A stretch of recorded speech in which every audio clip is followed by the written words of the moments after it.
오늘 본문이 어떻게 시작합니까? 유대왕 헤롯 때에. 이 시대가 주는 이미지가 있죠. 이 시대상. 우리도 일제강점기 하면 어때요? 억울하고 암울하죠. 군사독재 때에 하면 한숨이 푹 나옵니다.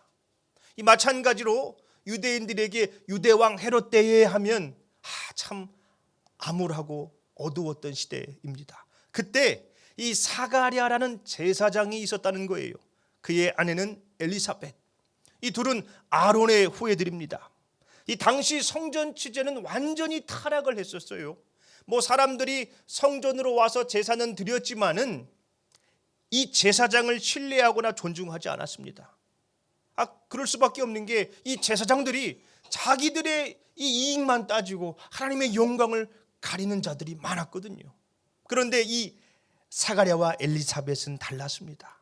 이들은 하나님 앞에 의로운 사람이었다고 오늘 성경은 말씀합니다. 주님의 계명과 규례를 흠없이 지켰다는 거예요. 그런데 안타깝게 그들에게는 아이가 없었습니다. 이 엘리사벳이 아이를 가질 수 없는 불임의 몸이었어요. 또 나이도 많아가지고 더 이상 아이를 기대할 수가 없었지요. 당시 유대 사회에서 대를 이을 자식이 없다는 거, 이것만큼 저주와 수치가 없었어요. 하물며 제사장 집안은 더 그러겠지요. 그런데도 이 부부는 포기하지 않고 기도했어요. 주님, 우리를 좀 불쌍히 여겨주세요. 아이를 주셨으면 좋겠습니다. 짠하지요. 이스라엘의 제사장들은 총 24개의 반열로 1년에 2번씩 돌아가면서 반별로 이 제사를 드렸어요. 사가랴는 8번째 이 아비야의 반열에 속했습니다. 자기네 때가 돼가지고 이제 직무를 수행하려고 성전에 갔습니다. 이 사가랴는 성소에서 분향하는 일을 맡게 됐어요. 이거는 제비를 뽑아서 되는 건데 쉽게 말해서 당첨이 된 거예요. 이게 얼마나 대단한가. 제사장 일평생 한번 해볼까 말까 한 일이에요. 그런데 그게 된 겁니다. 하나님이 자식은 안 주시고 또 이런 건 되게 해주시네, 그럴 수도 있었겠지요. 이 사가랴가 성수로 들어가 가지고 이제 분향단에 향을 피우고 있어요. 그런데 그때 하나님의 천사가 딱 나타났습니다. 얼마나 무서워요. 이 제사장들이 분향하는 일을 굉장히 영광스럽게도 생각했지만은 두려워도 했습니다. 왜 그런가? 이 과거에 아론의 두 아들 나답과 아비후가 하나님이 명하신 불로 분향하지 않고 지들 멋대로 했다가 그 자리에서 심판당하지 않았습니까? 그러니 얼마나 무서워요. 지금 내가 뭔가를 잘못했나? 하나님의 천사가 말합니다. 사가랴야, 두려워하지 말아라. 주께서 너의 기도를 들어주셨다. 기도를 들어주셨다는 게 뭐예요? 내 아내 엘리사벳이 아들을 낳을 것이다. 그의 이름을 요한이라고 지어라. 그 아들은 너에게 큰 기쁨이 될 것이고 모태로부터 성령이 충만해서 많은 사람들을 주님께로 인도해낼 것이다. 얼마나 기쁜 소식입니까? 그런데 사가랴가 그럴 리가요. 그 말도 안 됩니다. 저희는 지금 나이가 많아요. 자기네가 그렇게 기도했던 거 아닙니까? 그래서 그 기도를 들어주시겠다고 했는데 지금 안 믿고 있는 거예요.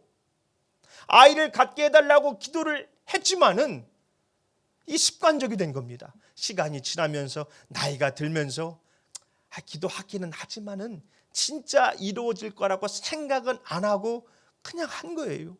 내 나이에 무슨. 그때 천사가 이어서 말합니다. 나는 하나님을 모시는 가브리엘 천사다. 내가 모시는 하나님께서 이 기쁜 소식을 전하라고 너에게 나를 보내셨거늘 네가 이 말을 믿지 못하니 너는 이 말이 이루어질 때까지 벙어리 신세가 될 것이다.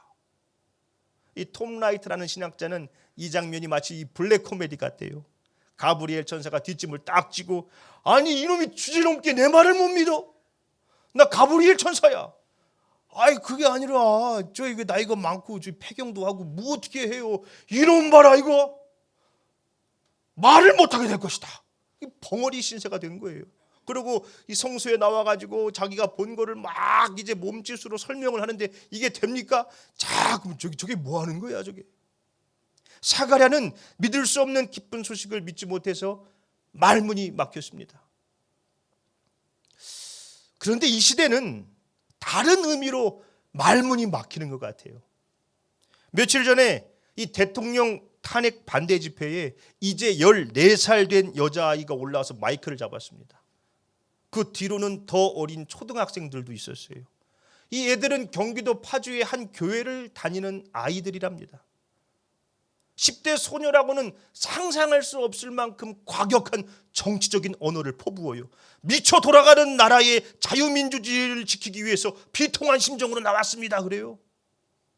반국가 세력을 척결하고 부정선거를 드러내기 위해서 계엄령을 선포했는데 그게 왜 내란입니까? 대통령을 석방하라. 말문이 막히죠. 아니 어떻게 아이들을 그렇게 이용할 수 있습니까? 세상에. 저 광화문과 여의도에서 내란을 옹호하는 구구 집회들, 그 기독교가 주관하는 거예요. 어떻게 그럴 수 있어요? 얼마 전 CBS의 한 원로 목사님이 나와서 그런 이야기를 했어요. 자기가 정광훈 집회를 멀찌감치해서 몇 번 지켜봤대요. 도저히 틀어줄 수가 없대요. 너무 과격하고. 그런 생각이 들더래요. 저 인간 얘기를 듣고 한 사람이라도, 정말 한 사람이라도 야 나도 예수를 믿어야겠구나 라고 생각하는 사람이 있을까? 정반대일 것 같대요. 야 저게 기독교라면 나 절대 안 믿겠다 저거. 나 저게 교회라면 나 절대 안 가겠다. 그런 인간들이 지금 한국 교회를 대표한다고 그러고 있으니 이 교계에서도 빨리 이 선을 긋고 정리를 해야 되는데 입을 닫고 있죠. 입을 열어야 될 때는 닫고 닫아야 될 때는 열고 있어요.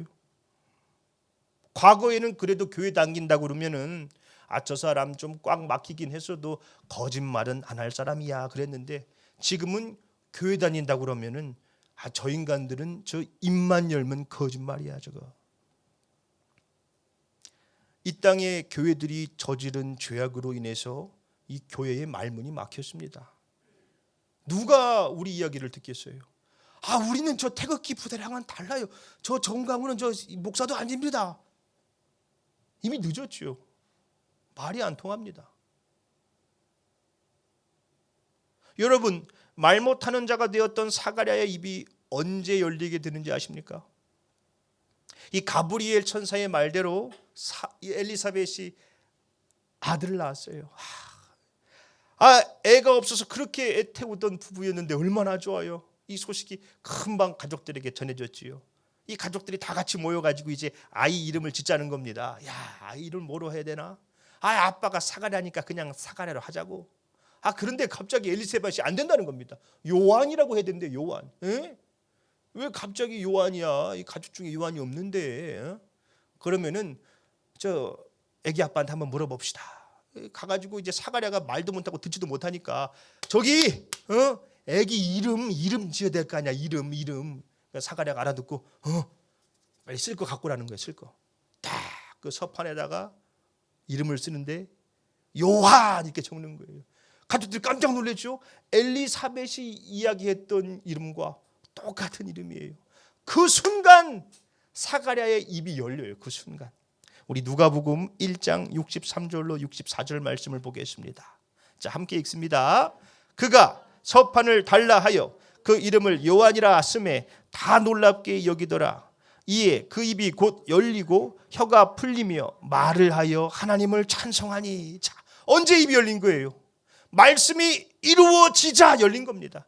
내 아내 엘리사벳이 내게 아들을 낳아주리니 그 이름을 요한이라 하라 하자마자 말씀이 이루어지자 그 순간 입이 열렸지요.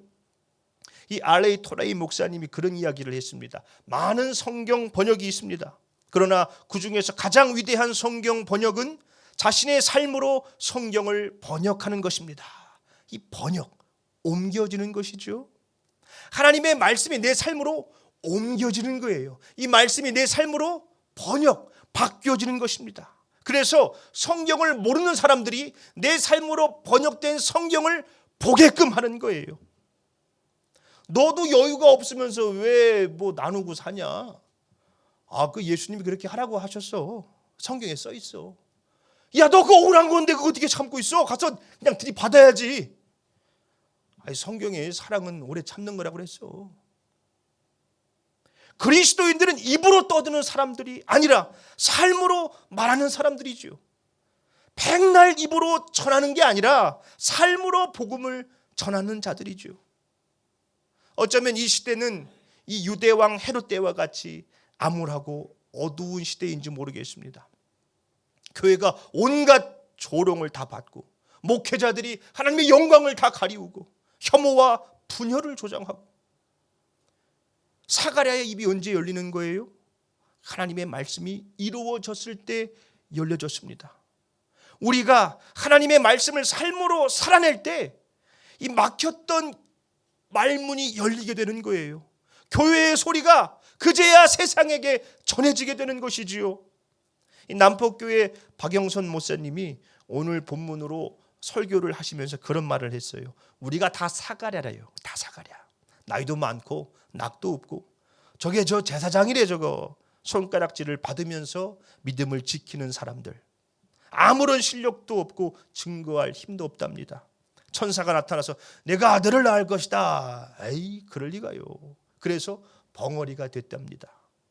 우리는 사람들 앞에 큰 소리 칠 만한 것이 없다는 거예요. 우리에게서 열매가 나타나기 전까지 우리는 할 말이 없다는 것입니다. 그렇죠. 열매, 사랑과 희락과 화평과 오래 참음과 자비와 양성과 충성과 온유와 절제, 이 성령의 9가지 열매, 우리에게서 예수님을 닮은 모습, 그 열매가 나타나기 전까지는 할 말이 없는 자들이지요. 그리스도인들은 입으로 떠드는 자들이 아니라 삶으로 말하는 자들이기 때문에 그렇습니다. 아이들에게 야, 스마트폰 좀 제발 그만해라 잔소리를 하는데 말이 안 통하죠. 나도 그걸 붙잡고 있는데 그 통하겠어요? 야, 그만 좀 싸워라 너네. 나도 맨날 그러고 싸우고 있는데 그 말이 통하겠어요? 제대로 통하려면 부모가 먼저 삶으로 보여줘야겠지요. 예수 믿으세요. 예수 믿으세요. 예수 믿고 구원 받으세요. 어떻게 이 소리가 전해지겠습니까? 우리가 정말 예수를 믿고 구원 받은 자들답게 살면서 삶으로 보여줘야 그 소리가 전해지게 되는 것입니다.